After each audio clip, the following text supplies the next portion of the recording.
പ്രിയപ്പെട്ട വിദ്യാർത്ഥികളെ നമസ്കാരം. നമുക്ക് ഇന്ന് ഒരു പുതിയ പാഠഭാഗം നോക്കാം. 7ാം ക്ലാസ്സിലെ കേരള പാഠാവലിയിലെ 3ാമത്തെ യൂണിറ്റിലെ 2ാമത്തെ പാഠം വാക്ക്. ഇതാണ് നമ്മൾ നോക്കുന്നത്. കുഞ്ഞുണ്ണി മാഷിൻ്റെ ഒരു രസകരമായ ലേഖനമാണിത്. കുഞ്ഞുണ്ണി മാഷിനെ നിങ്ങൾക്ക് എല്ലാവർക്കും പരിചയം കാണും. കുഞ്ഞു കവിതകളിലൂടെയും കുട്ടി കവിതകളിലൂടെയും പ്രശസ്തനായ മലയാളത്തിലെ ഒരു കവിയാണ് കുഞ്ഞുണ്ണി മാഷ്.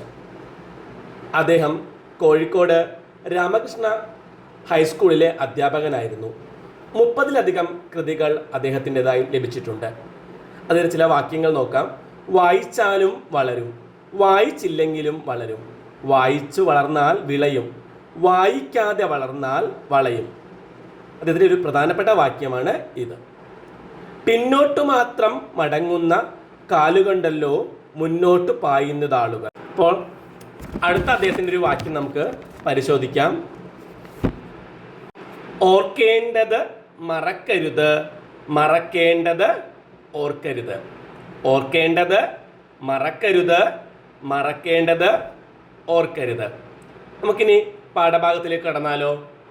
ഒരു നമ്പൂതിരി ഫലിതത്തിലൂടെയാണ് പാഠഭാഗം ആരംഭിക്കുന്നത്. ഒരു ആനക്കാരനോട് നമ്പൂതിരി ചോദിക്കുകയാണ്, ആനയെ തരുമോ?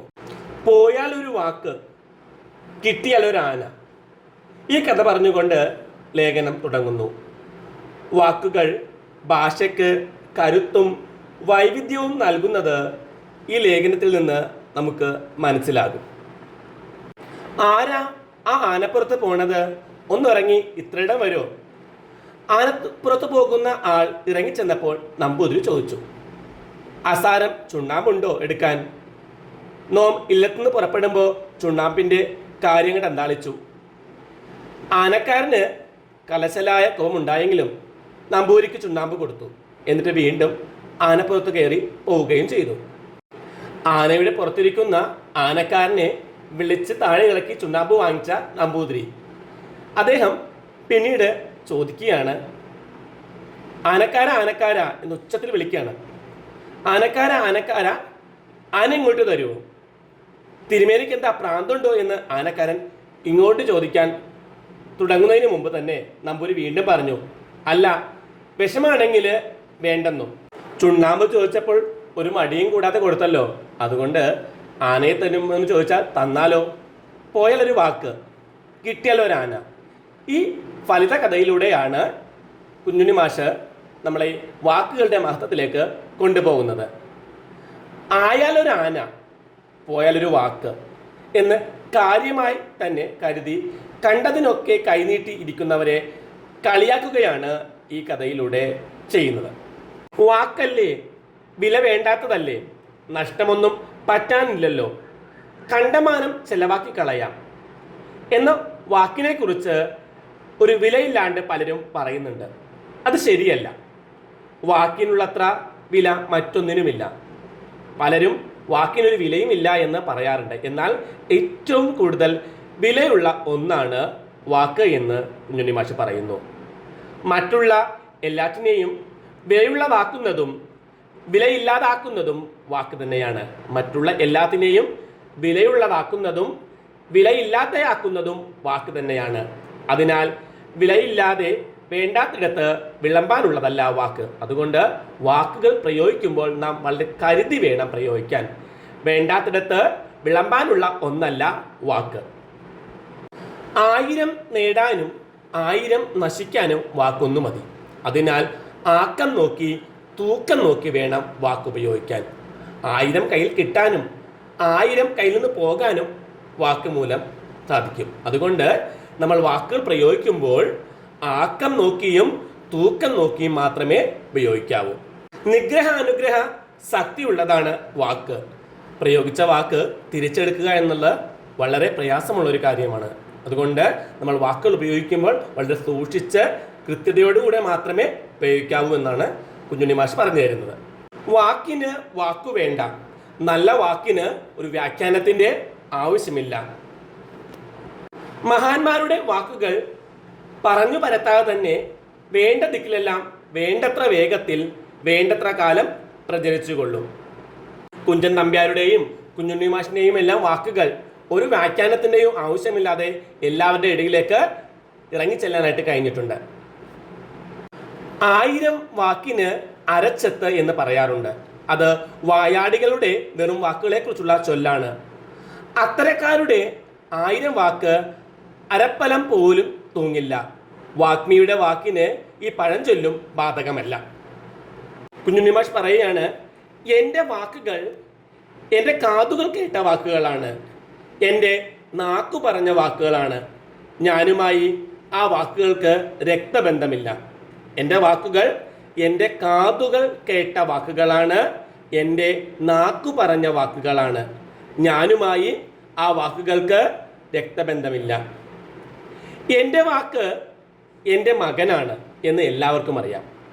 അച്ഛനാണ് എന്ന് പലർക്കും അറിഞ്ഞുകൂടാ. എൻ്റെ വാക്ക് എൻ്റെ മകനാണെന്ന് നിങ്ങൾ എല്ലാവർക്കും തന്നെ അറിയാം. എന്നാൽ എൻ്റെ അച്ഛനാണ് എൻ്റെ വാക്ക് എന്ന് പലർക്കും അറിഞ്ഞുകൂടാ. വാക്കിനോളം തൂക്കമില്ലി യൂക്കൻ ഭൂമിക്ക് പോലുമേ എന്ന വാക്യത്തിൻ്റെ വെളിച്ചം ഉൾക്കൊള്ളുന്നവരും ചുരുക്കമാണ്. അവസാനമായി ഞാൻ എന്നോട് തന്നെ ഒരു വാക്ക്, എൻ്റെ വാക്കേ ഞാൻ കേൾക്കൂ. അദ്ദേഹം അവസാനമായിട്ട് പറയാണ്, എൻ്റെ വാക്കേ ഞാൻ കേൾക്കൂ. ഇനി നമുക്ക് പാഠഭാഗത്തിലെ പ്രവർത്തനങ്ങൾ നോക്കിയാലോ. ആദ്യത്തേത് കണ്ടെത്താം, എഴുതാം. സംശയമില്ലോ, ചോദിക്കായിരുന്നു, ചോദിച്ചളയാം. നമ്പൂതിരി ചോദിച്ചത് എന്തായിരുന്നു? എന്താണ് നമ്പൂതിരി ചോദിച്ചത്? ആനയെ തരുമോ എന്നാണ് നമ്പൂതിരി ചോദിച്ചത്. ആരോടാണ് നമ്പൂതിരി ചോദിച്ചത്? ആനക്കാരനോടാണ് ചോദിച്ചത്. എന്ത്? ആനയെ തരുമോ എന്ന്. കണ്ടമാനം ചെലവാക്കി കളയാം. ഒരു വിലയില്ലായ ഉണ്ട് പലർക്കും. ഇവിടെ വിലയില്ലാത്തതായി സൂചിപ്പിക്കുന്നത് എന്താണ്? വാക്കിനെയാണ് ഇവിടെ വിലയില്ലാത്തതായി സൂചിപ്പിക്കുന്നത്. വാക്കിന് വാക്കു വേണ്ട. ഈ പ്രയോഗത്തിലൂടെ ലേഖകൻ വ്യക്തമാക്കുന്നത് എന്താണ്? നല്ല വാക്കിന് വ്യാഖ്യാനത്തിൻ്റെ ആവശ്യമില്ല എന്നാണ് കുഞ്ഞുണ്ണി മാഷ് ഈ ഭാഗത്ത് പറയുന്നത്. നല്ല വാക്കിന് ഒരു വ്യാഖ്യാനത്തിൻ്റെ ആവശ്യമില്ല എന്നത്. വാക്കിനോളം തൂക്കമില്ലി യൂക്കൻ ഭൂമിക്ക് പോലുമേ. ഈ ചൊല്ലിൻ്റെ പൊരുൾ കണ്ടെത്തി വിശദീകരിക്കുക. ഇതുപോലെ വാക്കിനെ കുറിച്ചുള്ള കൂടുതൽ ചൊല്ലുകൾ കണ്ടെത്തി പൊരുൾ എഴുതുകയും വേണം. വാക്കിന് വലിയ വിലയാണുള്ളത്. അർത്ഥമുള്ള വാക്കുകൾക്ക് ഭൂമിയേക്കാൾ തൂക്കമുണ്ട്. വാക്കിന് വലിയ വിലയാണുള്ളത്. അർത്ഥമുള്ള വാക്കുകൾക്ക് ഭൂമിയേക്കാൾ തൂക്കമുണ്ട്. സന്ദർഭത്തിനനുസരിച്ച് ഓരോ വാക്കും നാം പ്രയോഗിക്കുമ്പോൾ പ്രത്യേകം സൂക്ഷിക്കേണ്ടതാണ്. സന്ദർഭത്തിനനുസരിച്ച് ഓരോ വാക്കും നാം പ്രയോഗിക്കുമ്പോൾ പ്രത്യേകം സൂക്ഷിക്കേണ്ടതാണ്. വാക്കിനെ കുറിച്ചുള്ള 2 ചൊല്ലുകൾ നോക്കാം നമുക്ക്. വാക്കിന് പിണക്കം, വാക്കിന് ഇണക്കം. എന്നൂടി പറയാം. വാക്കിന് പിണക്കം, വാക്കിന് ഇണക്കം. എൻ്റെ അർത്ഥം, വാക്കുകൾ പിണക്കത്തിനും സൗഹൃദത്തിനും കാരണമാകും. വാക്കുകൾ പിണക്കത്തിനും സൗഹൃദത്തിനും കാരണമാകും. രണ്ടാമത്തേത്, വാക്ക് ചൂളി പോലെ അരിഞ്ഞാലും മുറിയില്ല. വാക്ക് ചൂളി പോലെ അരിഞ്ഞാലും മുറിയില്ല. കഠിനമായ വാക്കുകൾ മനസ്സിനെ വേദനിപ്പിക്കും, പക്ഷേ ശരീരം മുറിക്കില്ല. കഠിനമായ വാക്കുകൾ മനസ്സിനെ വേദനിപ്പിക്കും, പക്ഷേ ശരീരം മുറിക്കില്ല. മൂന്നാമത്തേത്, വാക്ക് തെറിക്കാതെ വാക്കുകൾ ചേർത്താൽ കേമമുണ്ടാകും. വാക്ക് തെറിക്കാതെ വാക്കുകൾ ചേർത്താൽ കേമമുണ്ടാകും.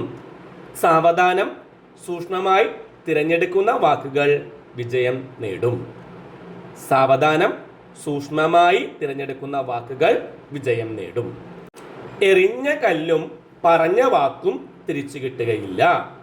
രണ്ടും കൈവിട്ടു പോയാൽ തിരിച്ചെടുക്കാൻ പറ്റില്ല. ഏതൊക്കെ? കല്ലും വാക്കും. അതുകൊണ്ട് വാക്കുകൾ സൂക്ഷിച്ച് ഉപയോഗിക്കണം. അനുഭവം പങ്കുവെക്കാം. വാക്ക് പലവിധത്തിൽ ഉപയോഗിക്കാം. വാക്കുകൾ എപ്പോഴെങ്കിലും നിങ്ങളെ സങ്കടപ്പെടുത്തുകയോ സന്തോഷിപ്പിക്കുകയോ ചെയ്തിട്ടുണ്ടാകും. അനുഭവങ്ങൾ ഓർമ്മിച്ച് പറയുകയോ ഓർമ്മക്കുറിപ്പ് തയ്യാറാക്കുകയോ ചെയ്യണം. നിങ്ങൾ സ്വന്തമായിട്ട് അത് നിങ്ങളുടെ പുസ്തകത്തിൽ തയ്യാറാക്കണം കേട്ടോ. അതുപോലെ തന്നെ സങ്കല്പിക്കാം, കഥ എഴുതാം. ആ നമ്പൂതിരിയുടെ കഥയുണ്ടല്ലോ, അതൊന്ന് പൂർത്തീകരിക്കാനാണ് പറഞ്ഞിട്ടുള്ളത്. ഇപ്പോൾ ആ കഥയിലെ ഗതിയിൽ മാറ്റം ഉണ്ടാവണം, കഥാസന്ദർഭത്തിനനുസരിച്ച് വളർച്ചയുണ്ടാകണം, കഥാപാത്രത്തിൻ്റെ മനോഭാവത്തിലും സംഭാഷണത്തിലും വരുന്ന മാറ്റങ്ങൾ കഥയിൽ ചേർത്ത് വേണം തയ്യാറാക്കാൻ. ഈ കഥ എഴുതി നിങ്ങളുടെ ഒരു പതിപ്പ് തയ്യാറാക്കണമെന്നാണ് പറഞ്ഞിട്ടുള്ളത്. അതും സ്വന്തമായി ചെയ്യേണ്ട വർക്കുകളാണ്. മറ്റൊരു പ്രവർത്തനം കാർട്ടൂൺ വരക്കാം എന്നതാണ്. ആനയെ നമ്പൂതിരിക്ക് കിട്ടിയെന്ന് കരുതുക. തുടർന്നുള്ള സന്ദർഭങ്ങൾ സങ്കല്പിച്ച് കാർട്ടൂൺ വരക്കുക. കൂട്ടുകാർക്ക് കാർട്ടൂൺ വരക്കാനൊക്കെ നന്നായി അറിയാമായിരിക്കും. എല്ലാവരും അത്തരത്തിൽ കാർട്ടൂൺ എല്ലാം വരച്ച് നല്ല ഭംഗിയുള്ളതാക്കി ഒരു പതിപ്പ് തന്നെ തയ്യാറാക്കണം കേട്ടോ. അടുത്ത പ്രവർത്തനം പ്രഭാഷണം തയ്യാറാക്കുക. ഏറെ ശക്തിയുള്ളതാണ് വാക്ക്. വാക്കുകൾ മൂലം സമൂഹത്തിൽ ഇന്ന് വിവാദങ്ങളും ഉണ്ടാകാറുണ്ട്.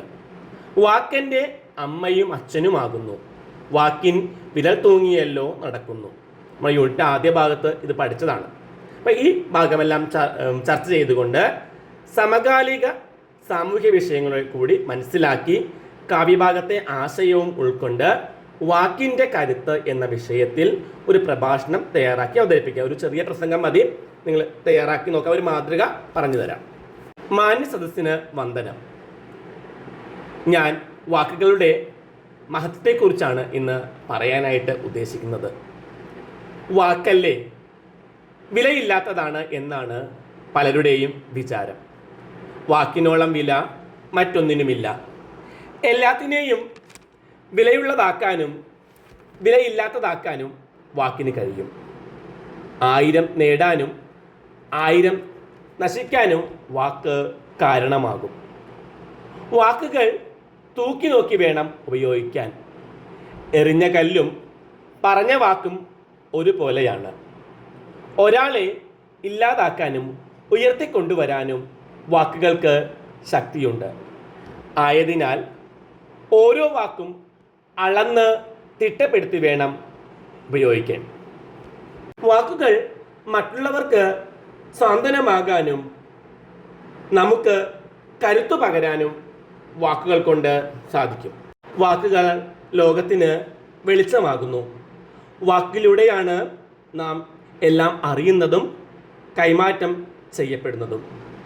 വാക്കിൻ്റെ അടിത്തട്ടിലാണ് ചരിത്രവും സംസ്കാരവും ഓർമ്മകളുമെല്ലാം എന്ന് കവി നമ്മെ ഓർമ്മിപ്പിക്കുന്നുണ്ട്. വാക്കിൻ്റെ വിരലിൽ തൂങ്ങിയാണ് നാം അറിവിൻ്റെ വിശാല ലോകത്തേക്ക് കടക്കുന്നതെന്നാണ് കവി നമ്മെ ഓർമ്മിപ്പിക്കുന്നത്. മഹാന്മാരുടെ വാക്കുകൾ പിന്നീടുള്ള തലമുറയ്ക്ക് വഴികാട്ടിയായി മാറിയിട്ടുണ്ട്. നല്ല വാക്കുകൾ സംസാരിക്കാൻ നമുക്ക് ത്രാണിയുണ്ടാകണം, നല്ല വാക്കൂതുവാൻ ത്രാണിയുണ്ടാകണം എന്നാണ് കവികൾ നമ്മോട് പറയാറുള്ളത്. നല്ല വാക്കുകൾ നല്ല ലോകത്തെ സൃഷ്ടിക്കും. ഇത്രയും പറഞ്ഞുകൊണ്ട് എൻ്റെ വാക്കുകൾ അവസാനിപ്പിക്കുന്നു. നന്ദി, നമസ്കാരം. കണ്ടെത്താം, വ്യാഖ്യാനിക്കാം. ശൈലിയും അതിൻ്റെ വ്യാഖ്യാനവും അതുപോലെ പഴഞ്ചൊല്ലും അതിൻ്റെ വ്യാഖ്യാനവുമാണ് എഴുതേണ്ടത്. ഒരു ശൈലി പമ്പരം ചുറ്റിക്കുക. എൻ്റെ വ്യാഖ്യാനം അതിയായി വിഷമിപ്പിക്കുക. ടെക്സ്റ്റിൽ തന്നെ തന്നിട്ടുണ്ട് കേട്ടോ. മറ്റ് 2-3 ശൈലികൾ പറഞ്ഞു തരാം. ഇഞ്ചി കടിക്കുക. അതിൻ്റെ വ്യാഖ്യാനം ദേഷ്യപ്പെടുക. ഇഞ്ചി കടിക്കുക എന്നാൽ ദേഷ്യപ്പെടുക. ഉർവശി ചമയുക, മഹാസുന്ദരിയാണെന്ന് ഭാവിക്കലാണ്. ഉർവശി ചമയുക, മഹാസുന്ദരിയാണെന്ന് ഭാവിക്കുക. ഏഴാം കൂലി, അംഗീകാരമില്ലാത്തവൻ. ഏറാൻ മൂളുക, എല്ലാം സമ്മതിക്കുക. കീരിയും പാമ്പും, ജന്മശത്രുക്കൾ. കുന്തം വിഴുങ്ങുക, അബദ്ധത്തിൽ ചെന്ന് പെടുക. ഇതെല്ലാം കുറച്ച് ശൈലികളാണ് കേട്ടോ. പഴഞ്ചൊല്ല് വേണമെങ്കിൽ ചക്ക വേരിലും കായ്ക്കും, അസാധ്യമായിട്ട് ഒന്നുമില്ല എന്നർത്ഥം.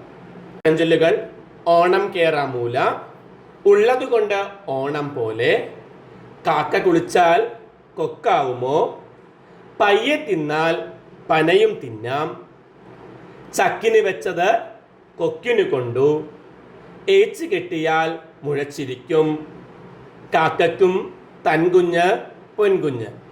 ഇതിൻ്റെ എല്ലാം വ്യാഖ്യാനങ്ങൾ സ്വന്തമായി തന്നെ എഴുതണം. കുട്ടികൾക്ക് എല്ലാവർക്കും അറിയാവുന്നതാണ്. അതുകൊണ്ടാണ് ഞാൻ ഉത്തരമായിട്ടത് പറഞ്ഞു തരാത്തത് കേട്ടോ. പാഠഭാഗത്ത് കഥാപാത്രങ്ങളുടെ സംഭാഷണം ഉപയോഗിക്കുന്ന ആ ഭാഷയെക്കുറിച്ച് പറയുന്നുണ്ട്. അപ്പോൾ ചില ഉദാഹരണങ്ങളും നൽകിയിട്ടുണ്ട്.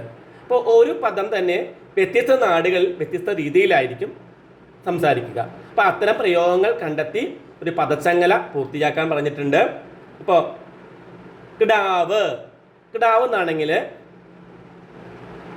കിടാവ് എന്നാവും, കുട്ടി എന്നാവും. അതുപോലെ തന്നെ കല്യാണം, വിവാഹം എന്നൊക്കെ പറയുന്ന മംഗലം എന്നൊക്കെ അർത്ഥത്തിലാണ് കല്യാണം എന്ന പദം പ്രയോഗിക്കുന്നത്.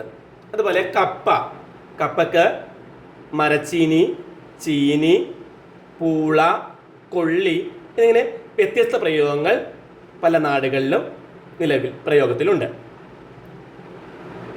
പൂവാം എങ്ങനെയൊക്കെ പറയും? പോകാം എന്ന് പറയാം, പോവാം എന്ന് പറയാം. ഇനി വരുക, ചിലർ വരുക എന്ന് പറയും, വരിക, വരൂ, വാ എന്നിങ്ങനെ പലതരത്തിലാണ് പറയുന്നത്. ഇത്തരത്തിൽ നിരവധി പദപ്രയോഗങ്ങൾ നിങ്ങളുടെ നാടുകൾ നിലവിലുണ്ടായിരിക്കും. അതെല്ലാം കണ്ടെത്തി പദച്ചങ്ങല പൂർത്തിയാക്കണം. നമുക്ക് ഇന്നത്തെ ക്ലാസ് അവസാനിപ്പിക്കാൻ നേരമായി. ക്ലാസ്സുകൾ ഇഷ്ടപ്പെട്ട എല്ലാവരും ലൈക്ക് ചെയ്യണം, കമൻറ്റ് ചെയ്യണം. അതുപോലെ തന്നെ സബ്സ്ക്രൈബ് ചെയ്യാത്തവരുണ്ടെങ്കിൽ സബ്സ്ക്രൈബ് ചെയ്യുകയും വേണം. എല്ലാവർക്കും ക്ലാസ് ഇഷ്ടമായെന്ന് കരുതുന്നു. ക്ലാസ് അവസാനിപ്പിക്കുന്നു. നന്ദി, നമസ്കാരം.